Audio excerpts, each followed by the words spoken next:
Assalamualaikum warahmatullahi wabarakatuh. Selamat pagi menjelang siang, salam sejahtera untuk kita semua.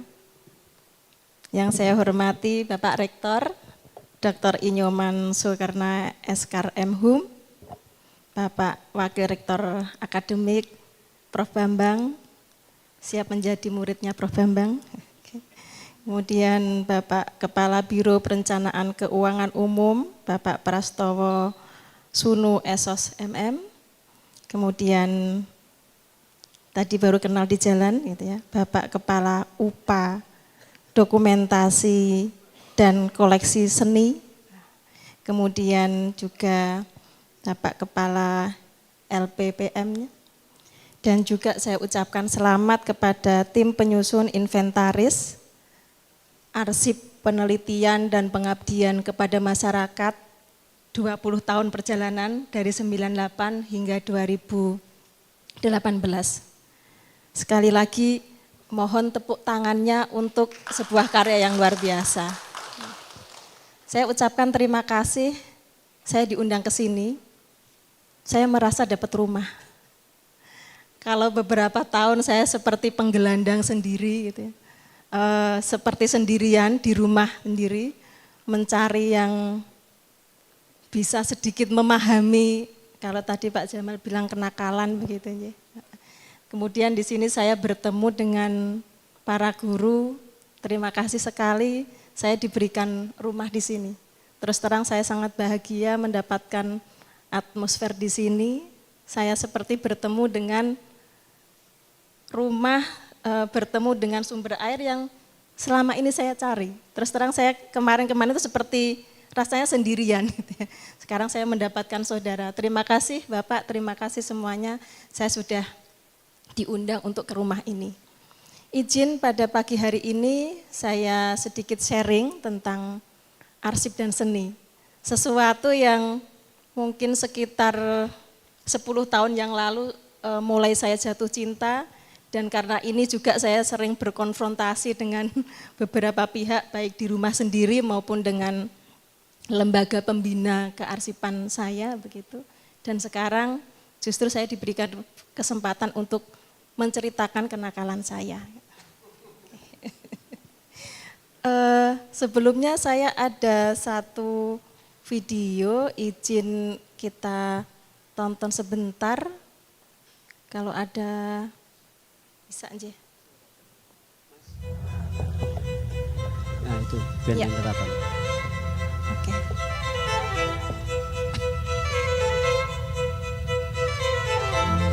Saya sedang berada di Kota Madiun, salah satu kota di Provinsi Jawa Timur. Kota Madiun punya peran penting dalam sejarah pergerakan revolusi kemerdekaan Indonesia. Di kota ini juga punya peran penting dalam sejarah perkembangan seni rupa di Indonesia. Pada tahun 1946, 1 tahun setelah kemerdekaan Indonesia, di kota ini didirikan sebuah perkumpulan seni dengan nama Seni Muda Indonesia atau SMI. Dan pada tahun 1947, di kota ini didirikan monumen umum pertama di Indonesia berupa patung berbentuk banteng yang terkenal dengan Banteng Ketaton. Nah, kita akan mencari di manakah jejak patung itu. Kita akan tanya pada masyarakat sekitar, di manakah patungnya, siapa pembuatnya, dan apa makna atau filosofi patung itu.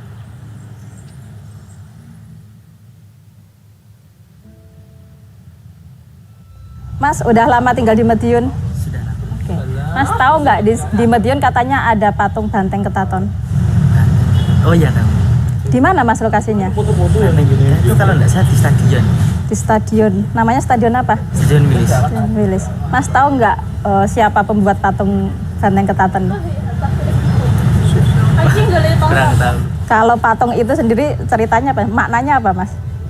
Maknanya kalau nggak salah itu apa itu dulu sering terjadi kayak apa itu kayak tawuran apa kayak mungkin gitu. Katanya di Madiun ada Banteng Ketaton, patung banteng. Ada di depan Stadion Wilis. Stadion Wilis. Oke. Makna patung itu apa, Mas? Kalau menurut sepengetahuan saya, maknanya itu kan menyimpulkan perlawanan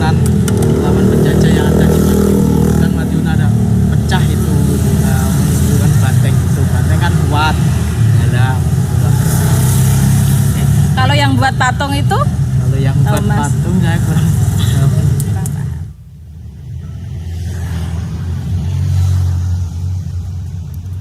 Stadion Wilis Madiun, disinilah patung Banteng Ketaton berada. Patung ini dibuat tahun 1947 oleh Trijoto Abdullah, cucu Dr. Wahidin Sudirohusodo. Trijoto Abdullah adalah pemahat perempuan pertama Indonesia. Berdasarkan catatan yang ada di arsip Kota Madiun, pada saat dibuat, patung ini ditempatkan di depan Taman Makam Pahlawan Kota Madiun. Selain patung Banteng Ketaton ini juga ada patung seorang rakyat pejuang bersama dengan bambu runcingnya. Tapi saat ini di sini hanya ada patung Banteng Ketaton.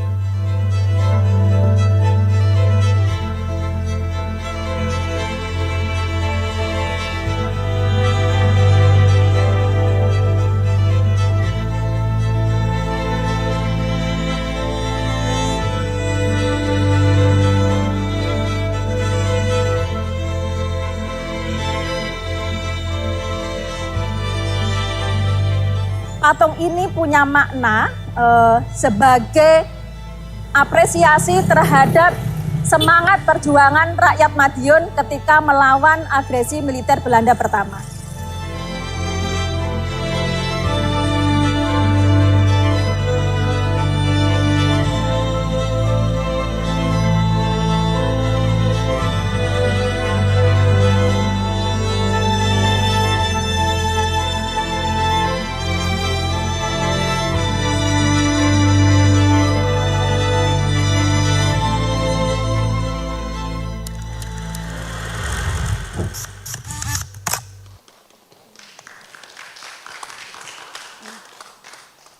Terima kasih. Kenapa saya membawa satu video pendek 5 menit yang saya buat, saya mulai mencoba riset itu setelah pandemi 2021. Dan saya mulai tertarik dengan sosoknya sebenarnya. Trijoto itu adalah ketika saya pertama kali masuk UGM tahun 2005. 2005, jadi 2005 saya mulai terekam Trijoto. 2021 saya mulai mencari ke Madiun dan sekarang ini saya bawa ke sini. Itu berawal dari sebuah arsip penelitian tahun 51. Karena ini temanya juga tentang penelitian. Jadi penelitian tahun 51, penelitiannya Profesor Sarjito. Beliau adalah rektor pertama. Seorang dokter, ilmuwan, tapi penelitiannya tentang seni. Beliau meneliti tentang seni pahat Borobudur. Dan tahun 51 yang saya temukan arsipnya itu udah agak lusuh yang coklat-coklat karena tahun 51 ya. Itu dipresentasikan di UNESCO. Dan kalau saya telusur itu yang kemudian membuat mata dunia Borobudur ini penting. Kalau dirunut perjalanannya hingga akhirnya ada konservasi dan pengembalian Borobudur yang sebagus sekarang. Nah, nama Trijoto ini ditulis juga di dalam laporan penelitiannya Profesor Sarjito. Jadi beliau ke Manila dalam rangka konferensi UNESCO itu mengenalkan tentang hebatnya Indonesia, hebatnya peradaban Indonesia melalui seni. Ini kan baru berapa tahun setelah merdeka. Yang ingin dibanggakan oleh seorang Sarjito bukan bercerita tentang medis, bukan bercerita tentang ilmu pengetahuan, tetapi menunjukkan betapa hebatnya bangsa Indonesia dengan karya seninya. Dan nama yang disebut oleh Sarjito di Manila itu adalah Trijoto. Dan kemudian saya baru tahu ternyata Trijoto juga punya karya di Madiun. Nah ini yang kemudian saya membawa irisan antara arsip, seni, pengetahuan, dan peradaban. Ini satu domain yang sebenarnya tidak bisa dimutilasi atau dipotong-potong tersendiri.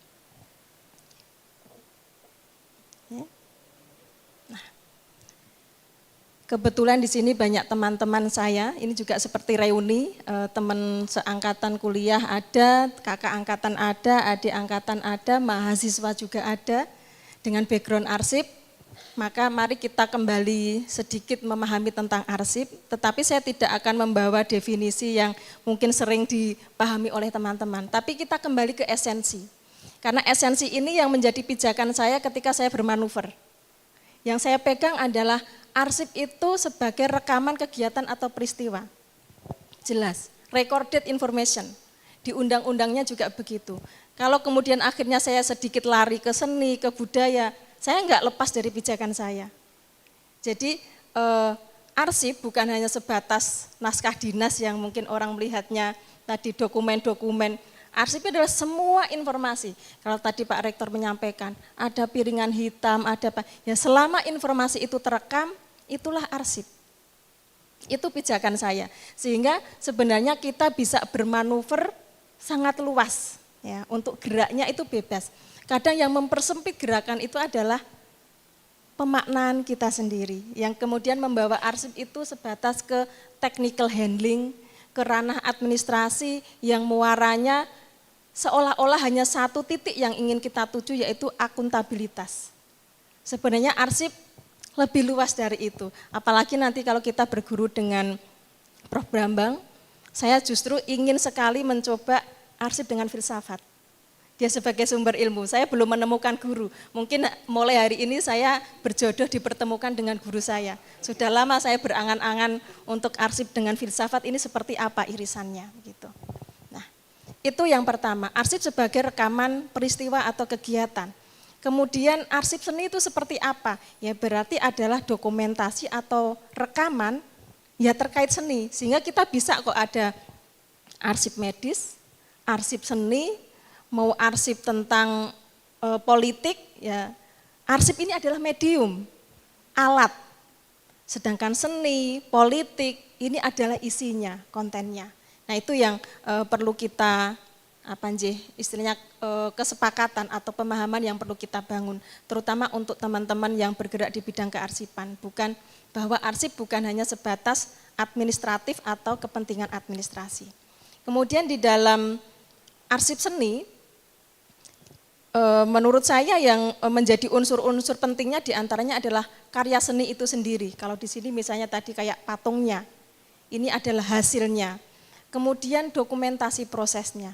Inilah kelemahan kita. Saya sangat sulit sekali ketika mencari sosok Tridjoto. Hanya ada satu kalimat, ya Pak Sarjito menceritakan, kami punya sosok hebat perempuan Tridjoto. Nah, saya mencari siapakah Tridjoto. Biografinya seperti apa, pemikirannya seperti apa, kita enggak punya. Karena tadi Prof. Bambang, Pak Rektor juga menyampaikan, seniman ki ora open nggon tulis menulis. Catat mencatat, nyimpan menyimpan. Nah sehingga perlu turun tangan teman-teman arsiparis untuk membantu. Biarkan beliau-beliau ini fokus untuk berkarya, teman-teman hadir untuk membantu menyelamatkan memori-memori dan ingatan-ingatannya. Kemudian juga arsip tidak pernah lepas dari konteks. Pasti banyak seniman. Kenapa yang disebut oleh Pak Sarjito hanya Tridjoto? Ternyata bahwa beliau hanya berjarak berapa tahun dari kemerdekaan, dengan seninya itu adalah, seni tidak pernah lepas dari konteksnya. Kalau seperti patung tadi, beliau seni ini hadir dalam konteks perjuangan, pergerakan. Nah, karena saya yakin para seniman melahirkan seni itu bukan hanya sebuah benda tanpa makna. Itu adalah sebuah refleksi para seniman untuk merespon, untuk berdialog dengan zamannya. Nah, kalau kemudian kita hanya melihat benda tanpa tahu, tanpa memiliki referensi proses produksinya seperti apa, proses ide kreatif, psikologis maupun kreatif yang melatar belakang kelahiran sebuah karya itu seperti apa, maka kita tidak bisa mendapatkan seni ini dengan ruhnya. Kita hanya seperti orang mendapatkan wadah benda tetapi tidak tahu ruhnya seperti apa. Nah, arsip harusnya hadir untuk melengkapi itu, untuk menampilkan ruhnya seperti apa. Banteng ini kenapa dia ada, kenapa simbolnya kenapa seperti orang marah, seperti melawan, yang menjelaskan siapa, itu adalah arsip. Karena kalau kita bergantung pada ingatan manusia, ada keterbatasan. Di Indonesia mungkin usia 70, 80 itu sudah berat. Sehingga siapa yang bertahan menyimpan ingatan itu, maka arsip yang harusnya hadir. Ini esensi yang saya sangat rasanya itu kadang berat, tetapi kadang juga bangga berada di dunia kearsipan bahwa sebenarnya arsip itu sangat luas, sangat besar perannya, terutama arsip seni misalnya. Karena arsip seni ini kan sebagai medium dia mencatat proses kreatif tadi, bahwa sebuah bangsa yang besar, peradaban itu juga bisa dilihat dari besarnya, agungnya karya-karya seni. Ya. Jadi arsip yang mencatat proses kreatifnya itu ikut menarasikan, ikut membantu kita memahami besarnya peradaban sebuah bangsa. Baik proses surat menyuratnya, fotonya, dokumentasinya, dan lain sebagainya. Kemudian tujuan dari pengarsipan ini apa? Tentu kita ingin melestarikan nilai dari seni itu dan juga memahami konteksnya, ya, supaya seni ini bukan sebuah seni yang mandul yang hanya benda saja, tetapi konteks ruhnya, nilainya itu tetap bisa kita pahami. Nah, dengan memahami karya seni, ya, dia bukan hanya sebuah kenikmatan sesaat, tetapi dia bisa kita tarik, gitu. Kita bisa melihat perjalanan panjang ke belakang ini, kita memahami tumbuh kembangnya sebuah peradaban. Saya senang ketika menjajarkan arsip-arsip, tadi saya sempat berbisik dengan Pak Rektor, selamat ya Pak, sudah punya harta karun, 20 tahun perjalanan ini harta karun ya. Yang berikutnya tinggal mau diolah seperti apa. Tim penyusun ini saya ibaratkan orang yang berbelanja ke pasar. Nah sekarang mari kita undang koki-koki yang siap untuk mengolahnya. Gitu. Nah arsip seni juga seperti itu. Misalnya saya pernah diajak di Pusat Studi Pancasila, membaca 50 tahun UGM itu wajahnya seperti apa. Kita baca dari beberapa sisi, politik seperti apa, perkembangan konsen dia di seni seperti apa gitu. Saya membacanya dari apa? Makanya saya jajarkan arsip. Saya fokus membaca laporan penelitian dan laporan pidato rektor. Dari tahun 50, UGM berdiri 49, pidato pertama 50 hingga misalnya tahun 2000 seperti apa. Saya sampaikan, Pak saya menemukan patahan di tahun 80 mulai patah. Saya bilang, patahnya gimana? Kalau di awal itu saya selalu menemukan ruhnya. Pidato itu singkat tetapi sangat dalam sekali. Selalu diawali dengan membaca konteks, kondisi bangsa, kondisi masyarakat seperti apa. Tapi mulai 80 ke atas 90 statistik, saya merasakan kering. Nah itu yang saya sampaikan dari pembacaan arsip. Dan kemudian fakta dan data itu kemudian diolah dari dosen Visipol, dosen filsafat, dosen FIB, mulai memaknai dan menerjemahkan fakta yang terekam dalam arsip. Nah ini teman-teman, jadi fungsi dari inventaris itu sebenarnya itu. Jadi goal kita bukan inventaris ini selesai. Ini kita baru habis belanja dari pasar. Masakannya masih ditunggu. Karena yang bisa dinikmati oleh publik adalah olahannya, bukan bahan mentahnya. Kemudian kita bisa menyimpan arsip seninya ini dalam bentuk apa? Oke, hard bisa, kemudian sekarang juga tadi disampaikan oleh Pak Rektor, kita mulai ke ranah digital. Saya melihat dengan era digital itu semakin murah kita untuk mendokumentasikan arsip seni. Ya. Terus terang saya sampai edan-edanan begitu ya, saya selama beberapa tahun benar-benar berhemat, menabung, dan kemudian tabungan beberapa tahun itu saya gunakan untuk membeli kamera. Karena di kantor belum difasilitasi, jadi saya modal beli sendiri, dengan budget sekitar 50 juta itu saya beli kamera dan lensa. Saya gunakan untuk apa? Untuk mendokumentasikan. Karena peristiwa yang sudah terjadi, ada bendanya, tetapi arsipnya enggak ada, maka masih ada kesempatan untuk mendokumentasikan. Jadi kalau di isi Surakarta ini ada karya seni yang mungkin arsipnya tidak ada, kita tidak 100% kehilangan. Kita masih bisa menempuh langkah. Mungkin ada mahasiswa fotografi, videografi, arahkan ke sana. Membantu mendokumentasikan hasil jepretannya, hasil rekamannya itu masuk ke dalam arsip. Kemudian kita juga bisa berburu nanti melengkapi informasinya dengan berbagai cara. Fungsi arsip seni sebagai apa? Pertama memang terkesan kita di awal just mendokumentasikan saja. Sebenarnya tidak itu. Ada goal jangka panjang yang bisa kita raih. Pertama kita juga ingin ada pelestarian. Sebuah seni, sebuah ilmu, sebuah peradaban itu kan seperti bibit. dia yang tumbuh. Ada pemantiknya awalnya apa, kemudian tumbuh seperti apa. Itu yang membuat diskusi panjang ketika di UGM misalnya, skripsi penelitian lawas-lawas sih gak penting. Kan bisa dimusnahkan, apalagi saya menyimpan skripsi tahun 60-an. Ilmunya ki wis ora up to date, saya bilang. Saya berangkat begini, ilmu itu tumbuh, ilmu itu lahir, pasti ada ibunya. Kenapa kita harus melupakan seorang ibu? Ibunya di mana? Ya arsip-arsip yang awal ini adalah ibu. Karena kalau saya baca skripsi di tahun 60-an yang diketik itu, memang tipis hanya 20 lembar, tapi syarat dengan apa ya, ilmu-ilmu babonnya di situ. Kemudian ke belakang saya membaca mungkin 150 halaman, 200, narasinya kembang-kembang, tapi kalau diperas mungkin hanya seperempat dari skripsi atau laporan penelitian yang di tahun 60-70-an. Nah ini kan ilmu yang pertama, kemudian tumbuh. Kalau kita bisa terus menjajarkan itu, kita bisa memandang, melihat kita secara utuh. Kita bicara arsip sumber memori kolektif, kenapa itu hanya jargon? Kenapa tidak kita maknai benar-benar, oke, berarti ada langkah konkret apa yang perlu kita lakukan. Gitu. Kemudian juga, oke, ya, kita kemudian perlu referensi. Sekarang itu ujung-ujungnya harus uang loh. Oke, arsip pun bisa dibawa ke ranah ekonomi. Apa? Nah sekarang dikembangkan ekonomi kreatif. Itu bisa kita olah dengan beragam.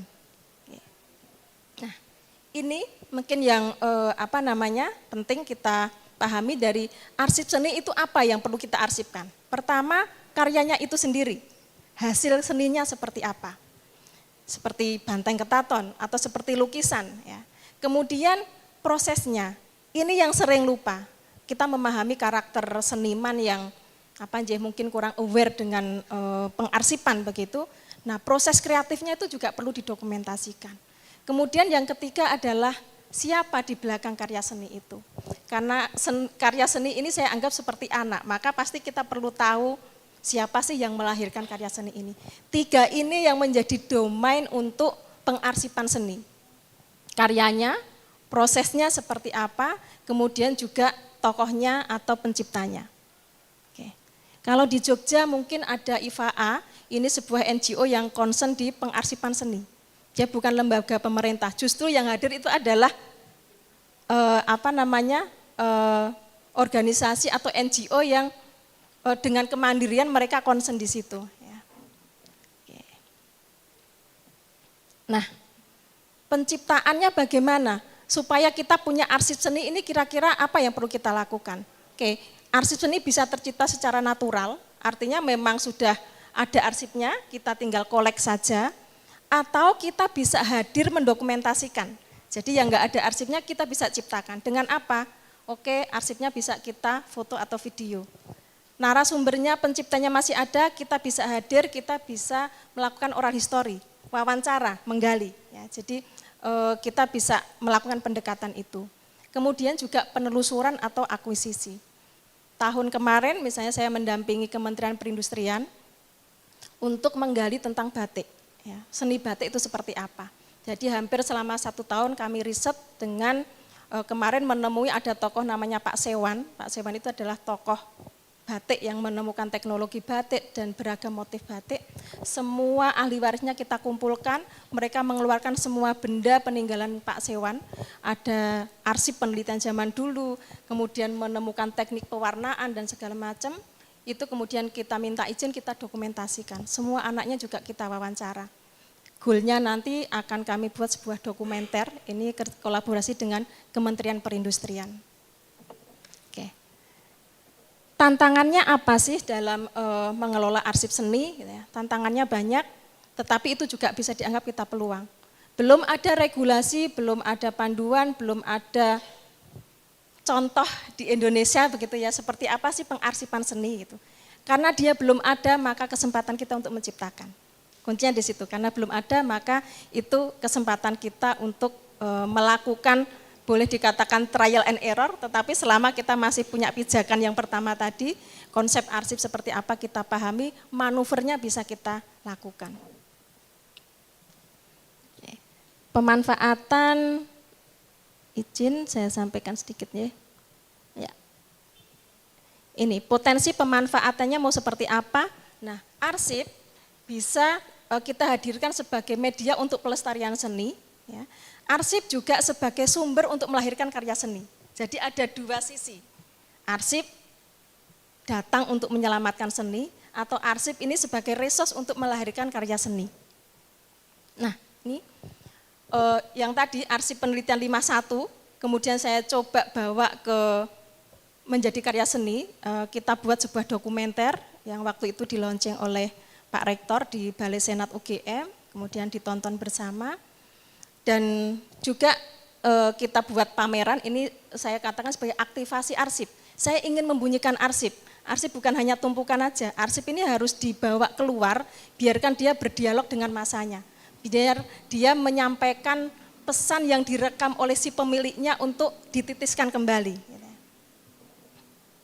Nah, waktu itu saya juga hampir tidak menyangka bahwa dari arsip yang pendek penelitian tadi bisa menjadi sebuah karya dokumenter, dan waktu itu dalam waktu beberapa bulan sempat diputar di 19 kali di 9 daerah. Ada yang di luar Jawa, ada yang dari Pramuka, PMI, anak sekolah, mereka meminta izin untuk mencoba membedah sebenarnya resource-nya arsip yang kemudian kita olah menjadi sebuah dokumenter. Arsip-arsip seni kemudian juga pernah kami olah menjadi sebuah pementasan ketoprak. Jadi saya selama beberapa bulan itu dengan Den Bagus Sengarso, di luar jam kerja, hari Sabtu Minggu, Den Bagus Sengarso ke kantor saya, ini kami diskusi dari arsip itu bikin naskah ketoprak, kemudian ketika latihan pun saya juga ikut. Ada satu yang kami angkat dari risetnya Pak Sarsito tadi, yang menceritakan bagaimana beliau awal-awal berjuang di kemerdekaan. Nah, kemudian juga saya pernah membawa sebuah arsip ini untuk pementasan di New Zealand tahun 2016 gitu ya. Waktu itu dalam event pegiat budaya selama 2 bulan kami residensi di Auckland dan Wellington untuk mempromosikan tentang seni budaya Indonesia, dan saya berangkat sebagai arsiparis. Waktu itu kolaborasinya ada dari film, teater, tari. Mungkin itu sekilas tentang arsip dan seni, praktik-praktiknya kira-kira potensi apa yang bisa dikembangkan. Matur nuwun. Assalamualaikum warahmatullahi wabarakatuh.